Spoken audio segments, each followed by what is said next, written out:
What's up, welcome back to Nowstalgia. Dave here with a review of The Apprentice, starring Sebastian Stan and Jeremy Strong from Iranian director Ali Abbasi. This is the Donald Trump biopic film that has received much fanfare and notoriety, to say the least. Of course, premiering back at Cannes early this year, then struggling to find distribution due to its subject matter, the fact that we're in an election year, threats from Donald Trump's legal team. The film was able to latch on eventually with Briarcliff Entertainment and got a small release in the US and hasn't really caught too much traction. Nonetheless, it is available to be seen. And it's the first film from Ali Abbasi since his film Holy Spider came out a few years ago, which notably made the Best International Feature Film shortlist that year but wasn't nominated. And The Apprentice sets us in the late 70s as Donald Trump is seeking to establish himself in the New York real estate world, at that time still just a Nepo baby, living under his real estate owning father, and not yet the incredibly famous and, of course, incredibly destructive person we know today. And the film, takes off and begins really when Donald Trump encounters Jeremy Strong's Roy Cohn character, obviously the very famous and notorious prosecutor and lawyer, and Cohn takes Trump under his wing and molds him into the villain we know today. And that's really the basis of the film as we go from the late 70s and progress to the late 80s or so. That's the time frame we're in. Obviously, there's many aspects of Trump's life not included in the movie. Unsurprisingly, we just wouldn't be able to really work, I think, as a film if you tried to Wikipedia everything.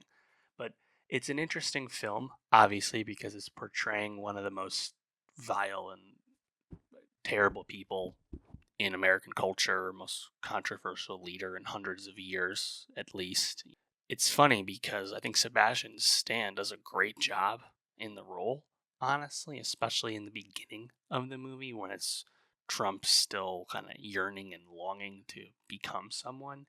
And then eventually the caricature, you could say, the impression nature of his performance becomes incredibly recognizable as he gets closer and closer to the snake oil salesman bullshitter that we know today. Overall, I think The Apprentice is pretty successful as a film purely. Jeremy Strong is the biggest highlight of the movie as Cohn, and frankly, it would have been even stronger of an effort, I think, if Cohn was more involved in the story. Of course, he eventually gets sidelined during Trump's rise, and then he himself, of course, gets sick and dies of AIDS, in the 80s. And watching Trump ultimately cast Cohn aside and take credit for the lessons and wisdom he bestowed on him in terms of being a corrupt power broker and seizing power at the expense of everyone you meet, that somehow is able to engender a bit of sympathy for Cohn on the part of the viewer, even though he himself, of course, is another vile figure in American history. I think it's a really fascinating movie, to be honest, because it's funny to reflect on a lot of the consultation about this movie when it was coming out. And it's the timing of it, right? Or an election year, the timing. And yet it's not a favorable Trump portrayal at all because it's an objective one, and it portrays him as the piece of shit that he is. And it makes sense that the Trump team wanted to sue and prevent this movie from coming into existence, and some of the financiers, like former Washington Commanders owner Dan Snyder, divested themselves when they realized it wasn't a positive portrayal. But it's just honest, right? You see the rape of his first wife, Ivana Trump, in this movie, and it's almost numbing to watch because you know it's coming, and yet you know to expect it from him. Of course, Maria Bakalova, pretty good as Ivana Trump, all things considered. Honestly, a limited amount of things to do in the movie. Ultimately, I think the movie would have been nice if we could have had more time with Fred Jr., Donald's brother, who of course dies of alcoholism related complications during the course of this film, and that relationship isn't really portrayed with too much depth. And I think that's something that the public is a little bit less knowledgeable of. I certainly didn't know too much about it as someone who, that's obviously before my time when all that took place.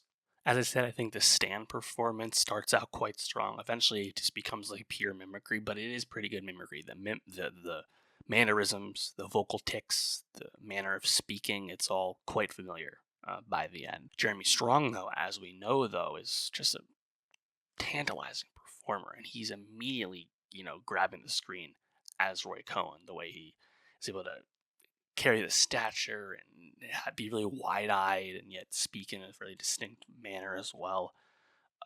It's memorable. Martin Donovan doesn't have a lot to do as Fred Trump, Donald Trump's father, although he's pretty unrecognizable in the part, honestly. And yeah, I think ultimately the movie is pretty conventional at the end of the day. Certainly an interesting thing to come into being, just because you think of like politically charged films, right? The ones that do exist, a lot of times they're right wing funded. Delia Wire makes movies and stuff like that. Those are movies that don't get big releases. They have a really small capped audience in terms of coming to be. Where long gone are the days of like Michael Moore's very politically focused style of documentary filmmaking. That's not really around either. You know, and The Apprentice, which is a movie that was actually in development during starting back in like Trump's first term, took a long road to the screen here. The fact that it's coming on the eve of a potential Trump second term, it's curious timing just because it feels like it's not telling us anything we don't already know. I think to some people that might be a big demerit. To me, I think I enjoyed the movie. It has a pretty good pace for the most part, and I think the two central performances and Bakalova as well are strong enough to keep you entertained. And I think my any potential reservation I might have had, I didn't really have any, but any potential reservation you might have had about its portrayal of Trump and the brief humanization of him in his early years, that all subsides pretty quickly as a reality sets in, as we know. But yeah, The Apprentice. Let me know, what did you think of it as a movie? What did you think of the timing of this film? A lot of angles to approach the movie with. What did you think? And for more movie reviews, subscribe, and I'll see you next time.